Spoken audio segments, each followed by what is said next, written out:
Thank you for that welcome applause. Well, my name is Marianny Vallejo. I'm part of the NOC team. And I would like to, yes, I'm a network engineer as well. I would like to start with a question for you, and I would like you to raise your hand if this sounds familiar to you. How many of you have experience running a system that has been running for so long, it has been stable, but it has been running for so long that some spiders call it home already? Can I see your hands up? Or that are lucky? Oh, I see a couple of hands. Thank you, yes. Well, you know what happens. I will also raise my hand because you know what happens. It works, but nobody wants to touch it because what if it breaks? Well, we had that situation in Curaçao, and to walk you through it, I have prepared this agenda. We will check a little bit of the background, what brings us to the challenge, how we went into the vendor evaluation, how we then, the vendor evaluation, then I will share some context about the topology, and how we went into the migration phase, and the improvements that we had along the way. Well, to start, Curaçao is located in America, in the Caribbean. We have been there since 2010. It is small, the exchange, but it's really stable. The hardware installed there was an MLXe-8 hardware. It has been there since prehistoric times, believe me. Look at this uptime here.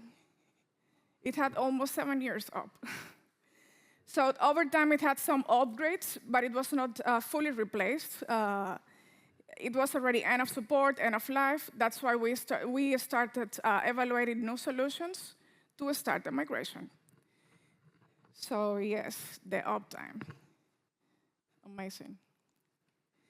So we didn't want to be strictly locked to one vendor. That's why we started evaluating multiple vendors, not only for Curaçao, but also for our IX as a service locations.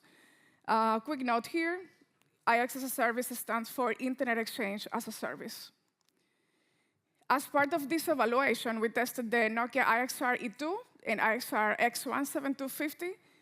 For that, my colleagues Dave, Gary, Eric, and Max, I think some of them are in the room, they perform an extensive proof of concept with Nokia to simulate the topology that we use in the IX as a service locations. We were happy with the results, the flexibility and capabilities of the machine. The machines, everything went well. So we decided to acquire the Nokia IXR-e2 for the Curaçao migration. To give you a little bit of context, the Curaçao exchange is relatively small, but still critical for the local ecosystem.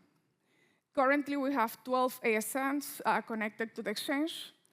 While this is not one of our largest deployments, stability and availability are still important for them. And we try to accomplish that, of course. Originally, it was distributed, the Curaçao exchange was distributed across 2 locations. We had ECP and BNA. On each location, we had a B router with an MLXe-8 hardware, the one that I just showed you at the beginning. You saw how big they were. However, last year, we decided to decommission BNA site. Unfortunately, that was due to the low interest of customers to connect there, and also the aging infrastructure in the location.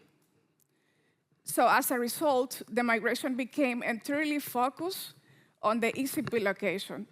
That really simplified a lot the migration plan that we had. It reduced also, less complex, let's say. So together with my colleagues, Enrique is here, I think, as well. Enrique, Max, and Winston, we started working on the migration plan. So now the question became, how do we migrate a production environment in the Internet Exchange that has been running for a decade almost, while minimizing the impact to the connected members?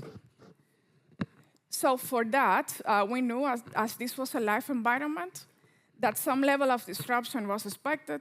We don't have PXE photonic switch installed in Curaçao, as we have here in NL. So the goal was to keep the migration controlled, predictable, and as transparent as possible for the members. This was a new vendor for us. This was an OS. So we had to be really careful with the process of the migration and the test we performed to be sure. So to reduce the risk, we segmented the migration into several phases, as you see here: planning, staging, production preparation, and lately, the migration. Sorry. Nokia was the first implemented. I mean, this was the first implementation, the first Nokia implementation that we had in the platform. So we had to be really careful with the, with the preparation phase for this one, because this will be a model for the coming ones. Something I would also like to share with you was the timeline we had. It was also a little bit challenging. We had eight weeks of time to test, prepare configuration, prepare templates, test towards existing systems, let's say, and also ship the device overseas and plan the migration and the installation and so on. So that was also challenging. During the staging, the goal was not only to validate configuration, but also to test with existing systems, as I mentioned, like internal systems, and also to prepare templates for the auto-provisioning that we also had to work on. We also had started discussions about the naming conventions to use, test with transceivers, adjust internal scripts for automation. So yes, it was a long road, let's say, in a short time. I would also like to share one challenge that we had, and it was with the statistics collections. Previously, we relied on S-Flow with the MLXe-8 hardware. However, Nokia uses C-Flow-D IPFix. Even though we have IPFix implemented due to the Junipers, we had to make some adjustments due to the way of the, basically of how our script was coded. So we had to make some adjustment to adapt on the layer 2 IP exports. Thank you, Stephen, for that as well. After validating the migration plan and adapting configuration and so on, we decided then, okay, to ship the equipment and move into the migration plan. So the migration day arrived. No worries, it was relatively smooth, to be honest. So we shipped the device. One of our colleagues traveled to Curaçao and helped us with the installation and the physical part from our engineering team. We did some pre-test, local tests before the migration. It was OK. Then we started moving the customers from the old one to the new IXR-e2. Overall, it went smoothly. Sorry. It went smoothly, but we had to extend the maintenance. Nothing extremely wrong, but it was due to time. Let me explain you. We have two hosts on the Exchange for virtual servers, including our route servers. So we decided to move the route servers between the hosts to reduce the impact of the BGP sessions of the members. So that process of moving the servers took longer than we expected. So that's why we had to extend the maintenance. In the end, it was completed successfully back on December 11, 2025, last year. So yes, we were happy, and thank you to the team as well that some of them are here.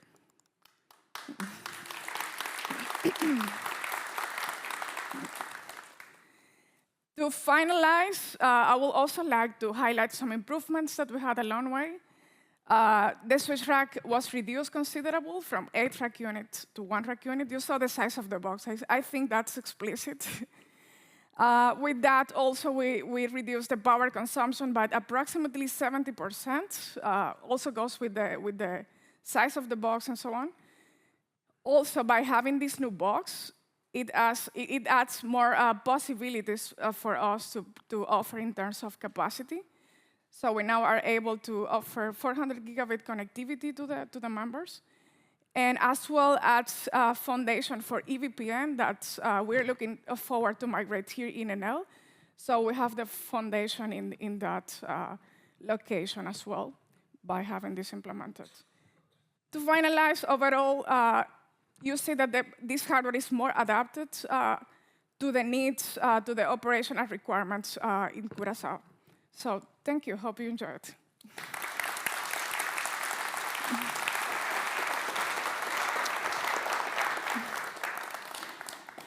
You good? Yes. Yeah, very proud of you. Very proud of you. Good. Are there any questions to Marianny? Yes, ma'am. Please. Microphone is coming up. Hi, good morning, everyone. Good morning. So, yeah, one question I would like to know is, did you encounter any difficulty when you shipped the equipment to that place? To be honest, no. It went smoothly. It took the time we expected. So yes, the shipment part was okay. Not big problems. Okay, thank you. Thank you. Sir, yes. Given the fact that there was no PXE installed on the location, and it obviously created some disruption to the customers, are there any plans or lessons learned because of this experience to install a PXE on those locations, including Curaçao? I think we could consider that, but as in every migration, we have options, right? This was a no-brainer. We had also the possibility to have a backbone, for instance, between the devices, but we have to test interoperability, for instance, and maybe some things could pop up. But yes, maybe adding PXE could be, maybe can be evaluated. Good suggestion, sir. Thank you. Thank you for the questions. Thank you. No more questions? No. Can I get a last? Oh, sorry. Yes, Joe, go ahead, sir. Don't be hesitant. Just grab the mic. Yes, Michel Geymans from Sincere Cloud. I believe I'm the only Curaçao peer here, so no, you're thank not. you. No, you're not. It was a pleasure working with the AMS-IX team. When can I upgrade to a 100 gig port? You can today. I mean, we have availability, so yes, yeah. Just feel free to ask us. Yes. I see a cup. Thank you for the question. I see a cup of coffee there. All right. Can I have a final applause? Yes. Thank you. Thank you. Thank you. All right.